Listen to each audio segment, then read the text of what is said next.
Some fans are under the impression that BLK Prime reached out to you before the David Avanesian fight. What's the truth of that situation? Yeah, that's definitely that's cat. You know, they reached out to me after I fought Karen in January, and Bud had already fought in December. You know, so they reached out to me after, you know, with Karen. They was trying to get me, trying to sign me, things like that. And they asked me would I fight him, and we said yeah. And after that, we never heard nothing back. It was no contract sent. It was like basically word of mouth. You know, never got no contract, no nothing. These guys gotta stop capping. You know, it looked bad. It's making boxing look bad, honestly. And I'm just sick and tired of the capping, the talking, all that. Like, we was trying to set up a fight with him last month because BLK people called us. You know what I mean? And I said, yeah, we'll take him in a heartbeat, just like that, right? And they said, all right, let's sit down and talk. I said, oh, you got to talk to my people first, though. Showtime. Yes, sir. Showtime, because they're trying to be slick, trying to get me to do it on my own without Showtime. I don't do that. See, I'm loyal to Showtime because I'm going to tell y'all, I never signed up with Showtime. You know, I never signed, and my word is my bond. You know Blue Boy Sports, right? All right, my man, Blue. Blue called me up and said, Bozy. I said, what's up, Blue? He said, no, I got a good deal for you. I said, what's the deal? I can make that fight happen with Terrence and Boots. I said, let's make that happen, man. That's the fight we want. Like that, right? So he said, would you do me a favor? I said, what? Would you talk to Zab and the head of Blue, BLK Prime? BLK Prime, yeah, the head of Blue. I said, yeah, you know, I get on the phone with him. All three of them was on the phone talking to me. So when I talked to the boss, BLK boss, whatever he is, and he says, yeah, well, we want you to have that fight, man. You know, we can make the fight happen, all that stuff. But all along, what he really wanted is want us to come over to their organization. I was reading between lines. He said, yeah, if you come over here, you do this. I said, no. I'm not going to come over there. I'm with Showtime. And that's who I'm loyal to because the way they treat me. I'm loyal to Showtime because I'm going to tell y'all, I never signed up with Showtime. I'm not going to come over there. I'm with Showtime. That's not even the bad part, guys. I can show you further proof that this whole IBF thing was meditated. And they already knew what the deal was. And I'll let you be the judge. I know that you want to get the winner between Spence and Crawford, but it is a two-fight deal with a rematch. Who's another guy that you want to get in the interim after the Villa fight? Well, see, that's not going to happen because I know after they fight, and you talking about the rematch coming? It's supposed to be a rematch. Yeah, but Spence going to have to get that IBF title up, though. Oh, yeah, he's going to have to get that title up. And they're going to have to fight for the rest of the titles, but he's going to have to get that IBF title up. If he don't fight us. Let's, put on this. Guys, I'm going to keep this one short and simple. Now, these clowns, like we told you, it was premeditated, going the IBF route and everything else. They knew what they were doing. They were ranked higher in the WBO. Virgil Ortiz didn't want to fight Terrence Crawford. We already know the story. You just got to do your research.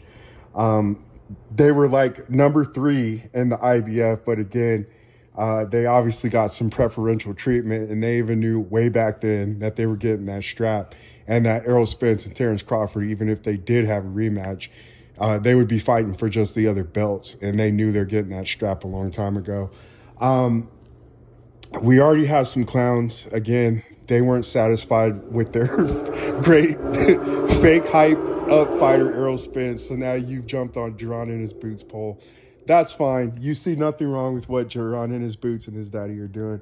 That's fine as well, guys. I've been through this. This is a rerun. This is the same thing we've been through these past, like, however many years when Bud finally moved to the welterweight division. Bud also has to prove himself more than an unproven fighter such as Jaron and his boots. Although he's done what no other man in boxing has done in the 4-belt era while getting ducked for years, still able to accomplish it. Guys, this guy is just Errol Spence. That's all Jaron in his boots is. He's another coddled fighter that they have to move in a very effeminate way, and he's showing you effeminate ways. You understand already. Before he was even emailed a belt, this dude was already plotting and scheming with his daddy in the background, making sure, just like Sean Porter's daddy, we're loyal to Al, we're loyal to Showtime. Although we're not signed to Showtime. Oh, wait, now we are signed to Showtime. Guys, this is just a rerun. This is a broken record. They are pulling the same theatrics, the same fake PR stunts, the same clout chasing, trying to use Terrence Crawford's name because they know they ain't got nobody. And you guys, we already saw that your moral support didn't come out to nothing for Errol Spence. It's not going to do nothing for Jaron in his boots. It's actually going to have a negative effect on him, just like it did for Errol Spence. You guys were sitting here telling Errol Spence he ain't doing nothing wrong. The media, again, was taking Errol Spence's side. None of that crap helped him. And it's not going to help your little SoundCloud boxer, Trippy Red boots, Tekashi 6ix9ine boots. You understand? You ain't beating no Terrence Bud Crawford. You understand? You're over here politicking and playing these shady little games in the background, just like Errol Spence and all them dudes. These dudes are still doubling down on their female tactics. They ain't got none of their fighters nowhere. You understand? Boots is just going to be another fake propped up fighter, just like Gervonta Tank Davis, just like Deontay Wilder. You understand? Just like Errol Spence. If they do meet in the ring, I could care less. You understand? Of course, I'm going to support Terrence Crawford. I'll buy the pay-per-view. But I already know how this thing's going to go, and it's going to go the same way the last one and the one before that went. You guys are going to say that he was ducking Sean Porter, he was ducking Errol Spence, he's ducking Jaron in his boots. Then when they get in that ring and Bud does what he does, you're just going to discredit the win anyways. We already know how this game is going to be played. I already know the direction I'm going to go with the film studies. We had one detractor try to come in my comment section, leave a book. Listen, guy, I care less about your opinion. You don't know what you're talking about, all right? You're just another fad follower. Dime a dozen. In fact, there's hardly anyone that really gives like their true opinion and it calls a spade a spade. You understand? On this channel, we will always keep it a buck. I don't care. I'm prejudiced and I am biased against fake propped up fire, especially who move in these female dog type ways that these dudes be doing today. I don't get off on it. I don't reward it. I don't affirm it. I don't condone it. And we never will on this channel, guys. I'm sorry. You understand? You guys want to continue to make up false narratives and make believe for these sorry fighters. Again, that's on you guys. We'll always bring receipts. You guys, again, can make up reality however you guys want. I ain't going to fight with you dudes. I'm just going to do what I've always done. I'm going to tell you exactly how it ends.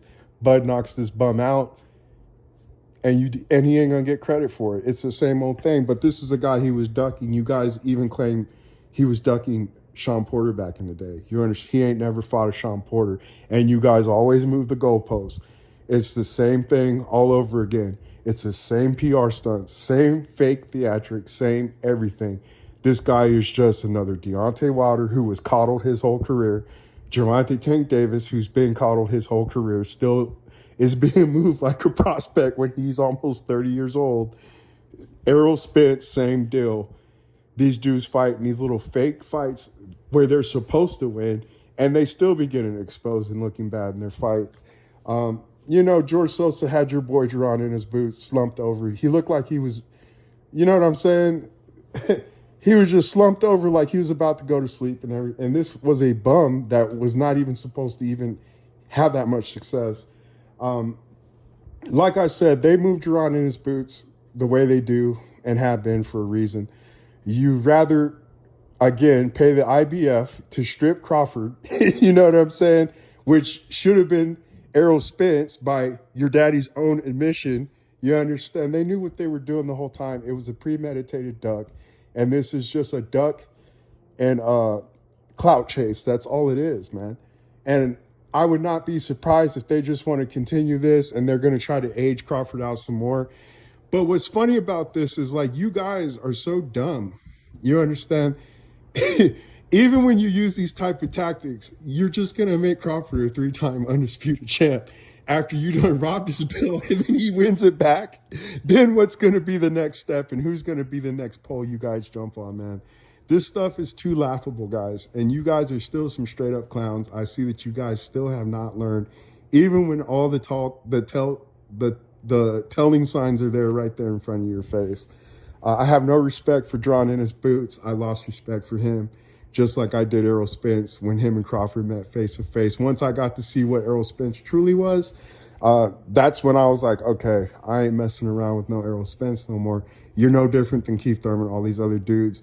And Jaron Ennis Boots, you went down the fake it till you make it route, the an effeminate Al Heyman route. Although you're not signed to Al, you know what I'm saying? You still move just like them dudes. I don't know what to say. You guys make up your reality, come to your own conclusions. I could care less. I have nothing to defend myself on this dude and how he's moving. And you dudes that affirm this type of behavior and are enablers of this behavior, it's going to lead to the same results. This clown, again, while he continues to fight bums that he's supposed to beat and look good against, it ain't going to do nothing. It's going to be a culture shock, just like it was for Errol Spence when he finally fought a real one. Not a dude that's there with a silent agreement. You understand? Not a dude who's there to lay down. It's going to end the same way. And again, he ain't going to get no credit for this clown. We know it. You guys know it. Everybody knows it, guys. That's why they're moving like this, okay? We'll talk to you guys later. Bye.